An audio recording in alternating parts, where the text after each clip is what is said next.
انا عارف ان انا غبت عليكم كتير وما كنتش بنزل فيديوهات على القناة ديت لان كنت مشغول على القناة التانية والصفحة بتاعة الفيسبوك. بس ان شاء الله من النهاردة كده هتبقى في فيديوهات كويسة جدا بخصوص الماك والايفون.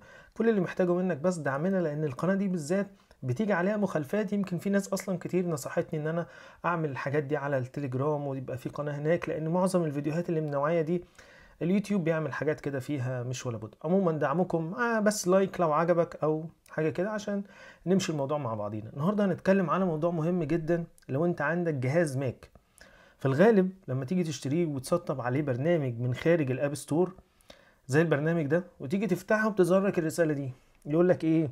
ان البرنامج ده نازل من بره الاب ستور ومش هينفع ان هو يشتغل. بتحصل كتير وفي عدة برامج. النهاردة انا هنتكلم على احدث نظام اللي هو سونيما للماك. هم كلهم واحد بس انا محدث اخر حاجة عشان يبقى احنا كلنا ابديت مع بعض. فكل اللي عليك عشان تشغل البرنامج ده او اي برنامج هتروح على السيستم سيتنج، وهنا هتدور على السكيورتي لان هي دي اللي فيها الحته اللي احنا عاوزينها، برايفسي اند سكيورتي، الحته دي. وهنيجي ننزل لتحت شويه عشان نلاقي في حاجه هنا اهو مكتوب كلين ماي ماك اكس، ده البرنامج ان هو عاوز يشتغل. فتلاقي هنا حته مكتوب اوبن اني واي، يعني شغله ومالكش دعوه. فهنضغط عليها، هيقول لك دخل الباسورد او البصمه. حطينا البصمه، هيجي يقول لك كانت بي اوبن عشان ان هو ممكن يكون في حاجه.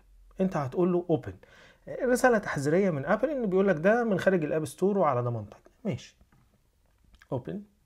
هنلاقي البرنامج هيبتدي يشتغل معانا دلوقتي بكل بساطه. ممكن تحصل لك في برامج كتير تاني، ولكن انتوا فهمتوا الفكره بتتجاب ازاي. طبعا هو في امر بيتحط، كنت اتكلمت عليه فيديوهات تاني اللي ما شافش في القناه. بتحط كده في التيرمينال عشان تلغي بيه الحماية، عشان تعرف تخش تلاقي كلمة open anyway. وكنت برضو عملت شرح على البرنامج ده. عموما مش طول، الفيديوهات هتبقى قصيرة بس حاجات كويسة هتنفع كل اي حد بيستخدم ماك، لان انا عايش فيه شوية. ده نهاية الفيديو بتاع النهاردة.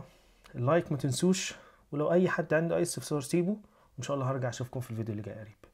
مع السلامة.